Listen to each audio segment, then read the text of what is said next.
Nous allons voir maintenant un nouveau tutoriel sur l'enregistrement des charges sur BP Compta ou EBP Compta Libéral sur tout ce qui va concerner les frais d'un site internet. Alors, on verra surtout deux types de comptabilisation.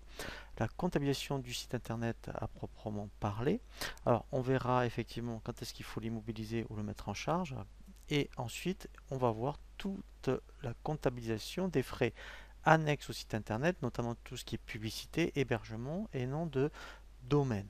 Dans le journal d'achat, donc, on va commencer à voir, eh bien, lorsque vous avez un site e-commerce, par exemple, on fait en tout cas, on dit ce qu'on appelle un site actif, qui est vraiment identifiable et qui génère vraiment donc une activité bénéficiaire, donc un flux de trésorerie. Eh bien, en fait, ça va être une immobilisation. Donc, ici, donc, je vais ajouter une écriture. Donc, toujours pareil. Tout ce qui, alors là, ça sera une immobilisation incorporelle. Donc, quand je regarde dans la racine 21, voilà. Donc, ici, je vais regarder. Je vais donc regarder tout ce qui est dans le compte racine 20. Donc, tout ce qui est immobilisation incorporelle. Voilà. Donc, ça peut être soit le 208 ou le 205. Alors là, pareil. Eh bien, après, il faudrait créer un sous-compte hein, par 208.1. Je mets donc le montant hors taxe, 1000 euros. Donc là, comme c'est une IMO, je vais mettre de la TVA sur IMO. 44562. Voilà. Et ensuite, alors, normalement, si on fait bien les choses, ça serait un 404, un fournisseur sur IMO. Voilà. Mais ça, on le voit vraiment, je dirais, à l'école. Hein. Sinon, vous mettrez donc 401. C'est ce qu'on voit dans l'entreprise. Et le nom du fournisseur. Donc là, je vais relaisser fournisseur divers. Voilà, mais voilà. Donc ça, c'est, sommes d'accord, il faut faire attention quand c'est un site vraiment e-commerce, par exemple, qui est actif, donc qui génère vraiment une activité commerciale hein, ou des flux de trésorerie.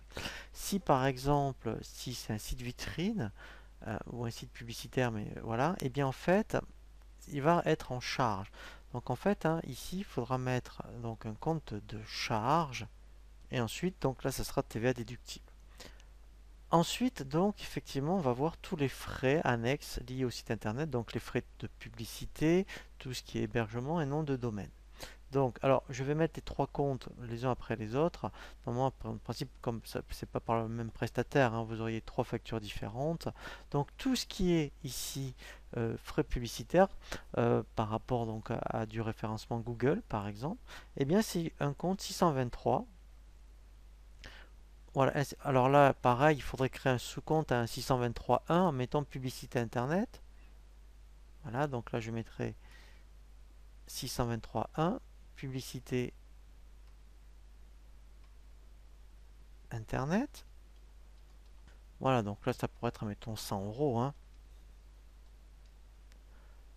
Voilà, donc après il y aurait la TVA déductible hein, et le nom du fournisseur. Ensuite, eh bien, vous allez avoir l'hébergement. Donc, l'hébergement, c'est comme de la location. Donc là, en fait, vous auriez un compte 613. Et là, il faudrait voilà. Donc là, il faudrait vraiment créer un sous-compte. Hein. Vous voyez, donc là, par exemple, voilà, vous voyez le 613,52 par exemple. Donc, allez, on va le faire et qu'on va appeler, mettons, hébergement OVH par exemple. Voilà, donc 613,52 par exemple. Voilà, et là, je mets hébergement OVH.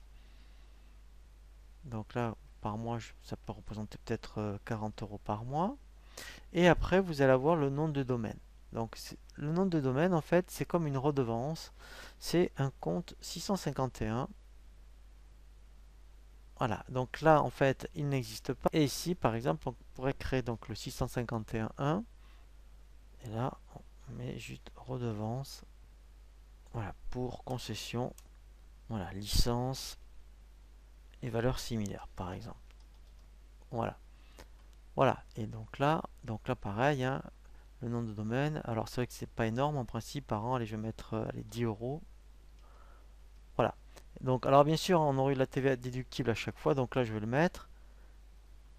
C'est pour vous montrer. Voilà.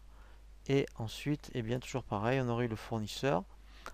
Voilà. Alors, si vous êtes en dépenses recettes, hein, bien sûr, tout ça, on l'aurait fait dans le journal de trésorerie. Et au lieu de finir par le fournisseur, on aurait fini par le 512. Hein, voilà. Et ensuite, eh bien effectivement, quand on veut payer les fournisseurs, hein, on va, donc ça maintenant vous avez l'habitude, hein, donc par rapport aux différents tutoriels que vous avez vus, on va donc dans le journal de trésorerie et on débite, voilà, hein, ici toujours, hein, par rapport aux achats qu'on a saisis, ici on débite le fournisseur, voilà, et on crédite, hein, à chaque fois donc le 512, hein, voilà. Donc là maintenant vous avez l'habitude, voilà.